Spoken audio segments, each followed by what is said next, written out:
Many of you have heard of Amazon Go and the fact that they now have small convenience stores that are what's called frictionless, which means that all you need is your credit card on file. You walk into the store, you pick up whatever you need, and you just walk out. You don't interact with another human being. It just all gets charged to your card. It's called frictionless. That's the last thing our world needs, is less human interaction.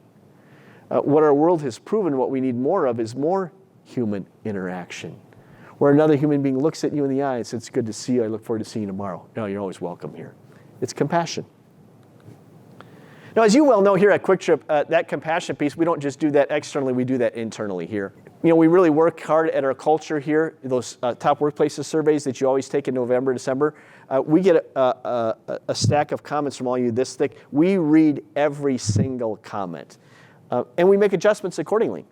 The famous sabbatical program that we have, that was a result of that survey several years ago saying that people between the 10 years of 15 to 20 years weren't quite as engaged. So we thought, well, we should come up with an idea to re-engage them, and that's what happened because of your comments. So we take those real seriously. We also study something called the Q12, the 12 questions from Gallup that make a top workplace. And we put a lot of credence into this statement. You'll say it's a great place to work if you can answer yes to this statement. My supervisor or someone at work cares about me as a person. That's actually a bigger driver of your happiness than pay and benefits are. Now that says something here at Quick Trip when we all got 12% cash bonus last year, 5% in our 401k. But here's the kicker.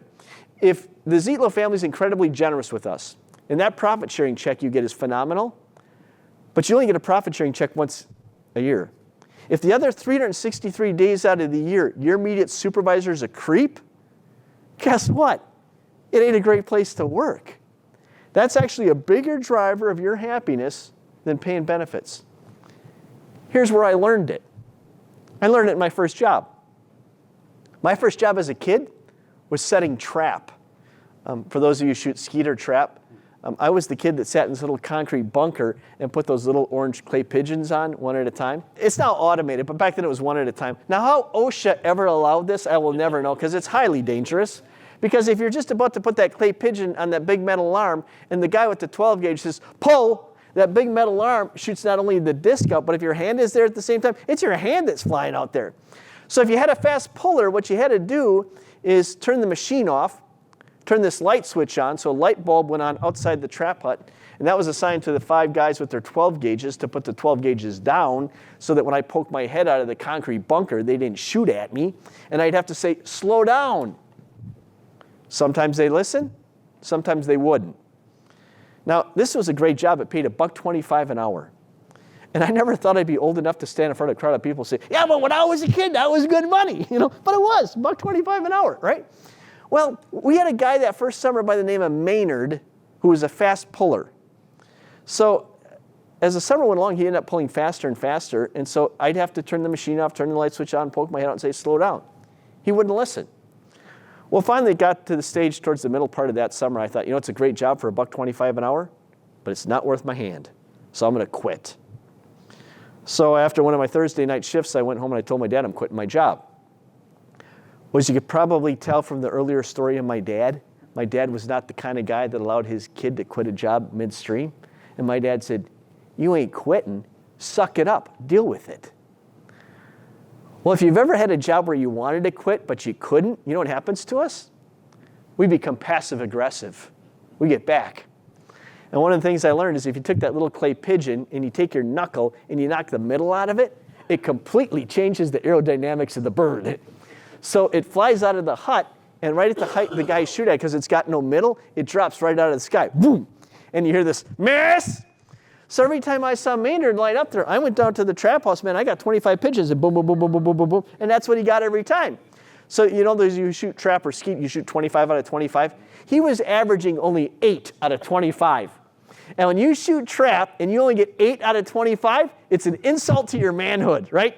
And I'm loving my job. I'm getting them back, right? This went on for a month.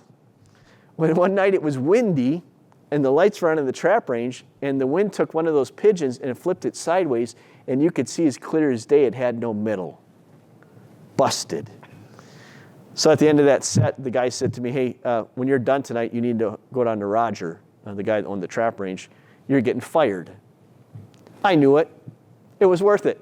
At the end of the night, closed up the trap hut and went down to the local bar, because Roger owned the local bar as well, and went down to the register where I usually got paid, and right there next to the register was an orange crush soda, which was my favorite soda as a kid, and a pizza burger. And I'm thinking, well, this is an odd way to get fired, you know? And Roger came over to me and said, hey, Johnny, I know those are your favorites, orange soda, pizza burger. That's on me tonight, and I need to apologize to you. I found out tonight for the first time that you've been in danger, that we had a fast puller. I talked to him tonight. It will not happen again, I promise you. I'm so sorry that you were in danger, and I didn't know about it.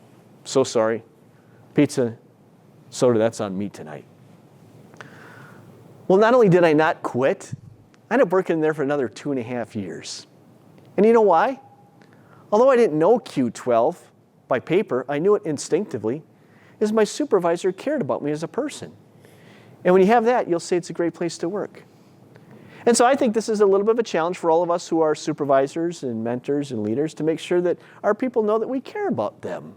Is that compassion has to be practiced internally in our departments before we can ever do it externally with our customers.